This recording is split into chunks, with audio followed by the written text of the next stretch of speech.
Friends, வணக்கங்க. எல்லாம் என்ன பண்றீங்க, எப்படி இருக்கீங்க? இன்னைக்கு நம்ம வீட்ல என்ன ரெசிபி எடுக்க போறோம்னாக்கா கர்நாடகா ஸ்டைலு தொன்னை பிரியாணி தான். அதுக்கு தேவையான பொருட்கள் என்னன்னு பார்த்துடலாம் வாங்க. செம்ம சூப்பரா இருக்குங்க. ஒரு டைம் நான் சொல்ற மாதிரி நீங்களும் ட்ரை பண்ணி செஞ்சு பாருங்க. சூப்பரா இருக்கும். எனக்கும் கமெண்ட்ல சொல்லுங்க வாங்க. இது ஃபர்ஸ்ட் என்னன்னா பாருங்க, நான் 1 kg சிக்கன் எடுத்திருக்கேன். அதுக்கப்புறமா 3/4 kg ரைஸ் நான் ஆல்ரெடி ஊற வச்சுட்டேன். பாருங்க, ஊற வச்சு வச்சிருக்கேன். நான் நார்மல் ரைஸ் தாங்க எடுத்துக்கினேன். இதுக்கு சீரக சம்பா அரிசி போட்டால் நல்லா இருக்கும். நான் நார்மல் ரைஸே எடுத்துக்கிட்டேன். அதுக்கப்புறமா இங்கே பாருங்க, ஒரு கைப்பிடி ரொப்பா இது வெந்தயக்கீரை, மெந்தியா சொப்புன்னுவாங்க அது. இது அதே மாதிரி இங்கே பாருங்க, அதே அளவுக்கு கைப்பிடி அளவுக்கு புதினா க்ளீன் பண்ணி எடுத்து கழுவி வச்சிருக்கேன். இதுவும் கொத்தமல்லி ஒரு கைப்பிடி அளவுக்கு க்ளீன் பண்ணி கழுவி வச்சிருக்கேன். அதுக்கப்புறமா இங்கே பாருங்க, மீடியம் சைஸ் வெங்காயம் 3 கட் பண்ணி வச்சுருக்கேன். ஒரு 12 பச்சை மிளகாய் எடுத்து வச்சுருக்கேன். ஒரு லெமனு, 1 கப்பு தயிர். இது வணக்கிறதுக்கு ஒரு பெரிய சைஸ் வெங்காயம் பொடி பொடியாக நீளமாக கட் பண்ணி வச்சுருக்கேன். இது ஒரே தக்காளி தான், பெருசாக ஒரு தக்காளி எடுத்திருக்கேன். அதுக்கப்புறமா இங்கே பாருங்கள், இஞ்சி பூண்டு பேஸ்ட்டு அரைச்சி வச்சுருக்கேன். இப்போ நம்ம சிக்கனுக்கு என்ன பண்ணணும்னா, இஞ்சி பூண்டு பேஸ்ட்டு 1 ஸ்பூனும் நம்ம இந்த தயிர் போட்டு நம்ம கலந்து வச்சுக்கணும். ஒரு அரை மணி நேரத்துக்கு முன்னாடியே கலந்து வச்சுக்கிட்டா இது நல்லா இருக்கும். மெதுவாயிட்டு பார்த்துக்கலாம். நான் ஒரு லெமன் போட்டுக்கிறேன்.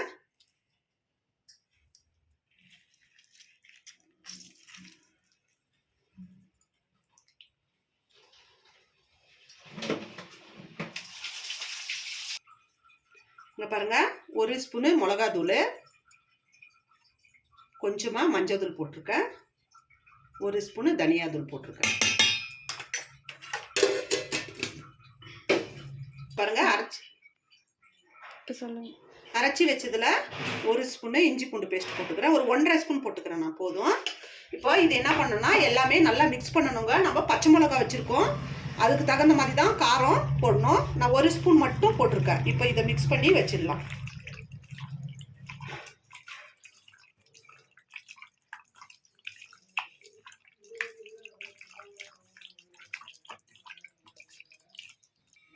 நான் இந்த சிக்கனுக்கு தேவையான அளவுக்கு மட்டும் உப்பு போட்டுடுறேங்க. இதெல்லாம் நல்லாவே கொஞ்சம் ஊறட்டும். அரிசியும் இந்த சிக்கன் மேரினேட்டு அரை மணி நேரத்துக்கு முன்னாடியே ஊற வச்சிடணும் நம்ம.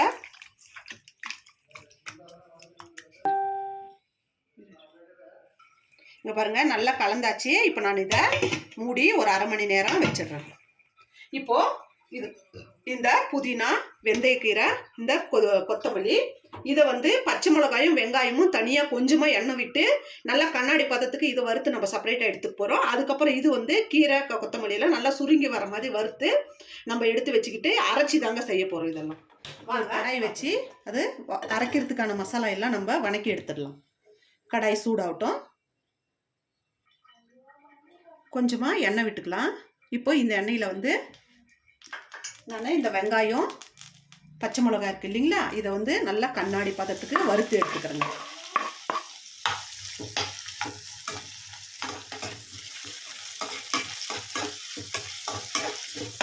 பாருங்க, நல்லா வணங்குது. இன்னும் ஒரு கொஞ்ச நேரம் வணங்கட்டும், எடுத்துடலாம்.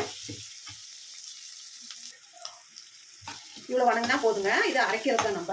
இப்போ என்ன பண்ணலாம், இதை எண்ணெயெல்லாம் வடிச்சிட்டு நம்ம எடுத்துக்கலாம்.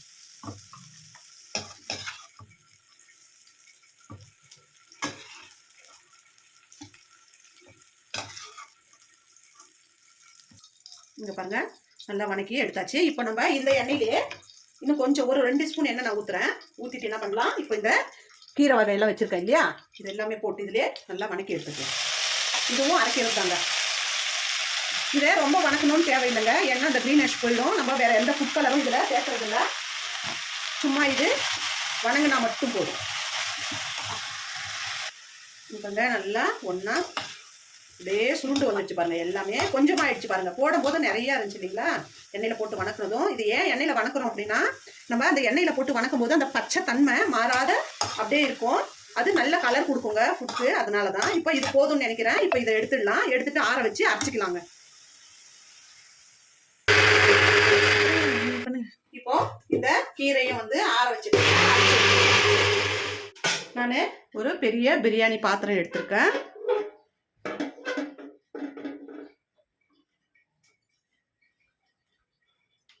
பிரியாணி பாத்திரம் சூடாகட்டும். நான் வந்து 3/4 கேஜி அரிசி எடுத்திருக்கேன், 1 கேஜி கறி எடுத்திருக்கேன். அது ரெண்டுத்துக்குமே இங்கே பாருங்கள் 150 மில்லி எண்ணெய் ஊற்றுறேன், 50 மில்லி நெய் ஊற்றுறேங்க. இதுக்கு வந்து கரெக்டாக இருக்கும். இதுக்கு நெய் ஊற்றுற அளவுக்கு கொஞ்சம் நல்ல டேஸ்ட் கொடுக்குங்க.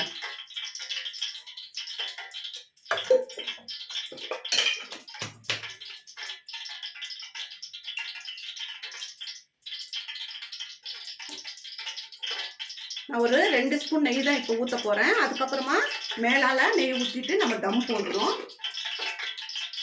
நெய் எண்ணெயும் கொஞ்சம் நல்லா சூடாகட்டும். இப்போ எண்ணெயும் நெய்யும் சூடாயிடுச்சுங்க. பிரியாணி இலை ஒரு 3 எடுத்திருக்கேன் நான், போட்டுடலாம்.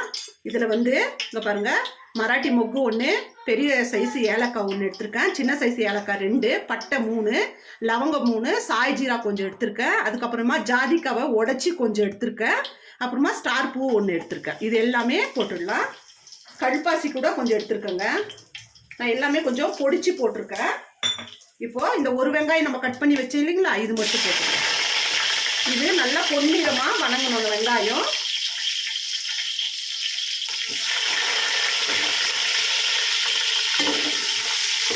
நல்லா வணக்கிக்கலாங்க. கலரு நல்லா மாறிடணும் வெங்காயம், அந்த அளவுக்கு நல்லா வணக்கிக்கலாம். இதில் வணக்கிறது ஒரு மெயினான ஒரு விஷயங்க. இப்போ நான் எந்த மெத்தடில் சொல்லணும், எந்த அளவில் சொல்லணும், அந்த அளவில் நீங்கள் செஞ்சு பாருங்கள். செம்ம சூப்பராக இருக்குங்க கர்நாடகா ஸ்டைலு தொன்னை பிரியாணி.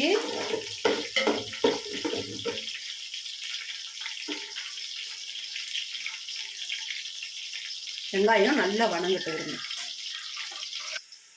பாருங்கள், வெங்காயம் இந்த அளவுக்கு வணங்கினதும் நான் பெரிய ஸ்பூனில் ஒரு 2 ஸ்பூனு இஞ்சி பூண்டு போட்டுக்கிறேன். ஏன்னா இப்போ நம்ம சிக்கன்லேயும் வந்து போட்டிருக்கோங்க.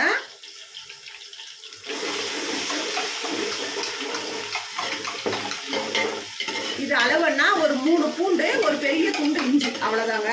அதை அரைச்சாவே சரியாக போயிடும். இது நல்லா வணங்கட்டும்.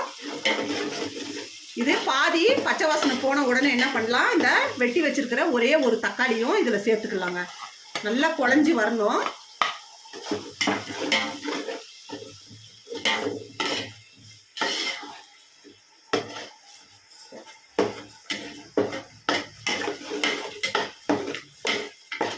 போதும் போதும்.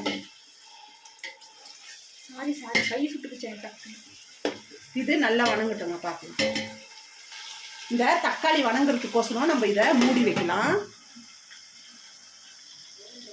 இங்கே பாருங்க, இப்படி நல்லா வணங்கின பின்னாடி என்ன பண்ணலாம், இப்போது நம்ம அந்த அரைச்சி வச்சுருக்கோம் இல்லையா வெங்காயம் பச்சை மிளகா, அதையும் போட்டுருந்தாங்க. மசாலாலாம் வணங்கின பின்னாடி தான் நம்ம சிக்கன் போடுறோம். இதை தள்ளுறேன்.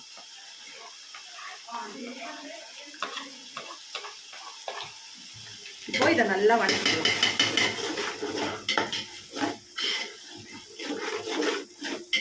இது கொஞ்சம் வணங்கின உடனே நம்ம அந்த வெந்தயக்கீரை புதினாலாம் நம்ம வணக்கி அரைச்சி வச்சிருக்கோம் இல்லைங்களா, அதையும் போட்டுடலாம்.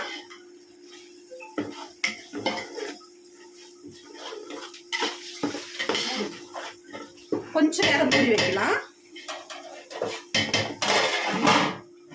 இப்போ நல்லா வணக்கிக்கலாங்க. துணி பிடி பொறுமையை போடுங்க. இந்த எலுமிச்சை பழம், தயிர், மிளகாத்தூள், தனியாத்தூள், கொஞ்சமாக உப்பு போட்டு நம்ம இதை ஊற வச்சுருக்கோம் இல்லையா, இந்த சிக்கனை இதில் போட்டுடலாம். நான் அந்த அரைச்ச அந்த கீரை கலவையை லாஸ்ட்டில் சேர்த்த போகிறோங்க. ஏன்னா அதுதான் வந்து இதுக்கு நம்ம ஃபுட்க்கு கலர் கொடுக்குறது. இந்த தயிர் எல்லாம் கூட ஊற்றிக்கோங்க.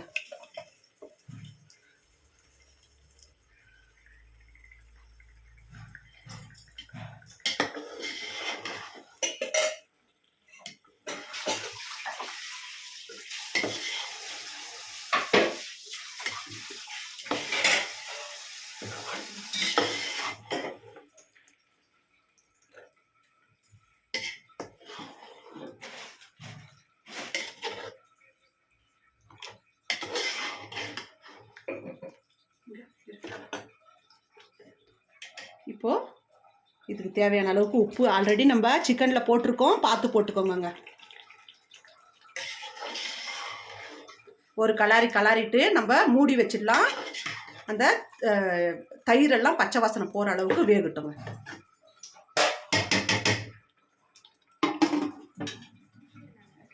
ஒரு 5 நிமிஷம் இப்போ நல்லா கலரிடலாம். இப்போ பாருங்கள், இது வந்து ஒரு அரை ஸ்பூனு மிளகாத்தூள், அரை ஸ்பூன் தனியாத்தூள், பிரியாணி மசாலா 1.5 ஸ்பூன் எடுத்திருக்கேன், மஞ்சத்தூள் கொஞ்சம் எடுத்திருக்கேன்.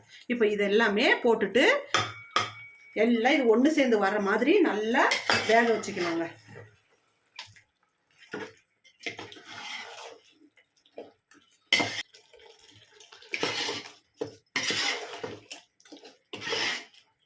இது எல்லாம் ஒன்று சேர்ந்துருச்சா? ஒன்று சேர்ந்து அப்படி கலக்கிட்டு இப்போ நம்ம இதை வந்து ஒரு 5 நிமிஷத்துலேருந்து 7 நிமிஷம் வரைக்கும் மூடி வச்சுக்கணும்.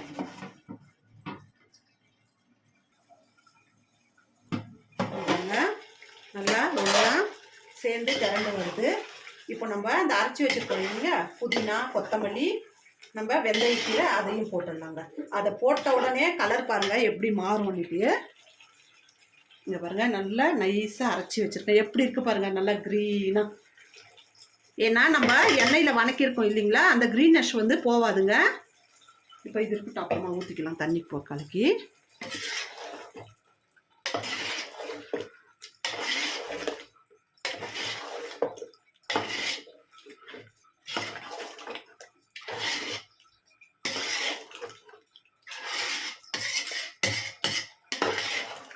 பார்த்தீங்களா என்ன கலர் மாறிடுச்சு பாருங்கள், நல்லா இலை பச்சை கலரில் இருக்குது. இப்போ இதை நல்லா எண்ணெய் பிரிஞ்சு வர அளவுக்கு வேக வச்சுக்கோங்க.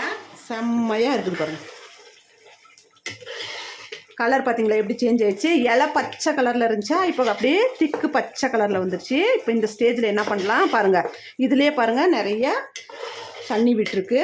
நம்ம சிக்கனில் இருந்தது, நம்ம தயிரில் இருந்தது எல்லாம். அதனால தான் நான் கம்மியாக ஊற்றுறேங்க தண்ணி.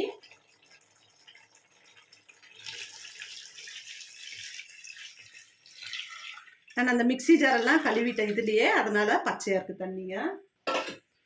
தண்ணி ஊற்றிட்டு என்ன பண்ணலாம், நல்லா கலரிட்டு இந்த ஸ்டேஜில் வந்து உப்பு காரம் பார்த்துக்கோங்க. எப்போவுமே வந்து பிரியாணி நம்ம ஒன்றா ஊற்றி செய்கிற சாதத்துக்கெல்லாம் தண்ணியில் வந்து உப்பு கொஞ்சம் கரிச்சலாக இருக்கணும். அப்போ தான் அரிசி போட்டால் உப்பு கரெக்டாக இருக்கும். நீங்கள் கரெக்டான உப்பு தண்ணிக்கு வச்சிங்கனாக்கா நம்ம ரைஸ் போட்டு சாதம் ஆகும்போது தண்ணி வந்து உப்பு வந்து கம்மியாக இருக்கும். இப்போ இதில் நம்ம ஸ்டேஜில் உப்பு பார்த்துடலாங்க. காரம் எல்லாம் கரெக்டாக இருக்குங்க, புளிப்பு காரம்லாம். நம்ம உப்பு மட்டும் கம்மியாக இருக்குது, நான் உப்பு போட்டுறேங்க. இப்போ இந்த தண்ணி நல்லா கொதி வரட்டும், அது வரைக்கும் வெயிட் பண்ணலாம். மூடிடலாங்க. வாங்க பாருங்க, தண்ணி நல்லா சலசல கொதிக்குதுங்க பாருங்கள். அப்படியே செம்ம வாசனையாக இருக்குதுங்க, வீடே தூக்குது ஸ்மெல்லு. இப்போ என்ன பண்ணலாம், நம்ம அந்த ரைஸை ஊற வச்சிருக்கோம் இல்லைங்களா, தண்ணி சுத்தமாக வடிச்சிட்டு நம்ம ரைஸ் போட்டுடலாங்க. ஒன்று மட்டும் நல்லா கவனம் வச்சுக்கோங்க, காரம் உப்பு நம்ம அரிசி போடாததுக்கு முன்னே கொஞ்சம் அதிகமாக இருக்கணும். அப்போ தான் அரிசி போட்டோம்னாவே நம்ம ஒன்றா ஊற்றி செய்கிற எந்த சாதமாக இருந்தாலும் ரைஸுக்கு பிடிச்சி காரம் உப்பு கரெக்டாக இருக்கும். நீங்கள் தண்ணிக்கு நீங்கள் கரெக்டாக போட்டிங்கன்னா ரைஸ் வந்து கொஞ்சம் சப்புன்னு இருக்கும்.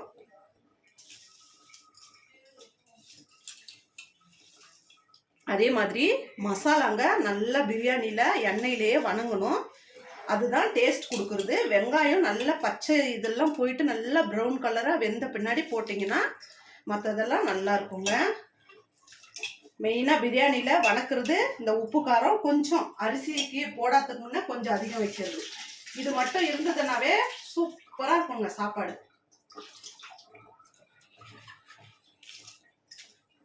இதுக்கு ஏன் கர்நாடகா ஸ்டைலில் தொன்னை பிரியாணின்னு வந்துச்சுன்னா, இது வந்து நம்ம அந்த இலையில தொன்னை வரும் இல்லைங்களாங்க, அதில் தான் வச்சு பரிமாறுவாங்க ஹோட்டல்ல எல்லாம். அதனால் இதுக்கு அது பிரியாணி அந்த பேர் வந்துச்சு. ஆனாலும் இது வந்து சீரக சம்பா ரைஸில் செய்கிறது தாங்க வழக்கம். அவ்வளோ டேஸ்ட் எடுத்து கொடுக்குங்க சீரக சம்பா அரிசி நம்ம செஞ்சோம்னா.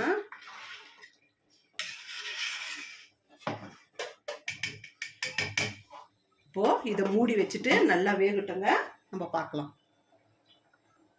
உங்களுக்கு அப்படியும் டவுட் இருந்ததுன்னா கூட இந்த மாதிரி அரிசி போட்டுட்டு நம்ம கிளறும் போது உப்பு பார்த்துருங்க கரெக்டாக. அப்படியே கொஞ்சம் கரிக்கிற மாதிரி இருந்துச்சுன்னா தண்ணியில் நமக்கு பிரியாணிக்கு சரியா போகும்ன்றது தான். பர்ஃபெக்டா இருக்குதுங்க. ஆஹா, என்ன டேஸ்ட்னா டேஸ்ட்டுங்க. இப்போ இது நல்லா கொதி வரட்டுங்க, பார்க்கலாம்.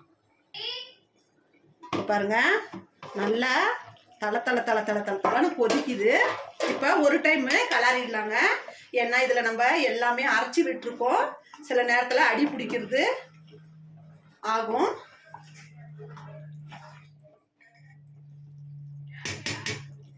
இப்போ இதை மறுபடியும் மூடி வச்சுட்டு ஒரு 5 நிமிஷத்துலேருந்து 7 நிமிஷம் வரைக்கும் எந்த டிஸ்டர்பும் பண்ணாத விட்டுடலாம். பாருங்க, 5 நிமிஷம் தான் ஆயிருக்கு. பார்த்தீங்களா, எண்ணெய் ஃபுல்லு மேலே அப்படியே மிதங்கி வந்து நம்ம பிரியாணி ரெடி ஆகிட்டே இருக்குதுன்னு பாருங்க. பார்த்தீங்களா, இப்போதாங்க இதில் அடி பிடிக்க ஆரம்பிச்சிருச்சு. கொஞ்சம் பொறுமையாக கலாரிக்கிறேன், மேலே தெரிக்குது. கரெக்ட் டைமுக்கு வந்து கலரலான்னு வந்துட்டேன் நான். இன்னும் 2 நிமிஷம் விட்டு இருந்தேன்னா அடி பிடிச்சிட்டு இருக்கோம்.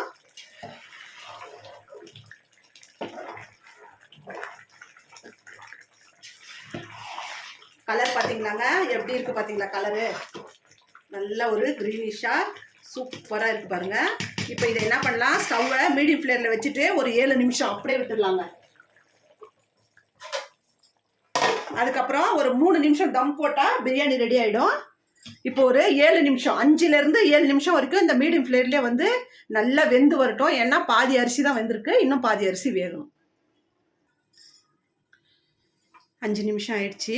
இப்போ நம்ம இதை ஓப்பன் பண்ணி பார்த்துடலாங்க.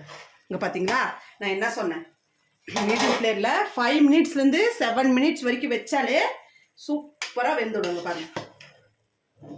இப்போ இதை ஒரு 2-3 நிமிஷத்துக்கு தம்மில் விட்டுட்டோம்னா சும்மா அப்படியே பல ஆயிடுங்க. நம்ம எல்லாமே அரைச்சி தான் போட்டிருக்கோம். அப்பையும் பாருங்க எவ்வளோ நல்லா உதிரியா சூப்பராக வந்துருக்கு பாருங்க.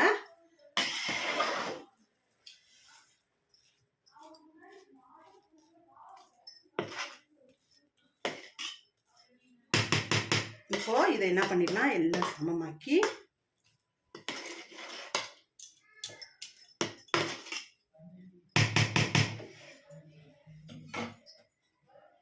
நான் மீதி எடுத்து வச்சிருக்கிற நெய்யை வந்து மேலாக்க ஊற்றி தம் போட்டுடலாம்.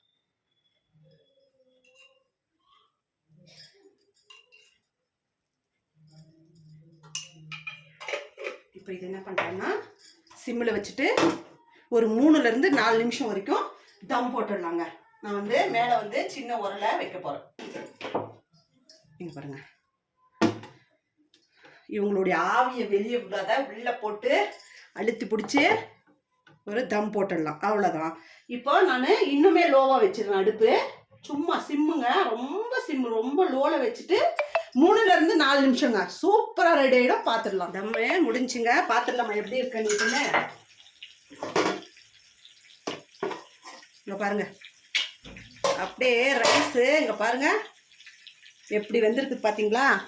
இதுக்கு மேலே என்னங்க வேணும்? இது கூட சூப்பராக ஒரு கபாப் வச்சு, ஒரே ஒரு முட்டை, அவிச்ச முட்டை வச்சு ரைத்தா வச்சு சாப்பிட்டா சூப்பராக இருக்குங்க. சர்வ் பண்ணிக்கலாங்க தட்டில்.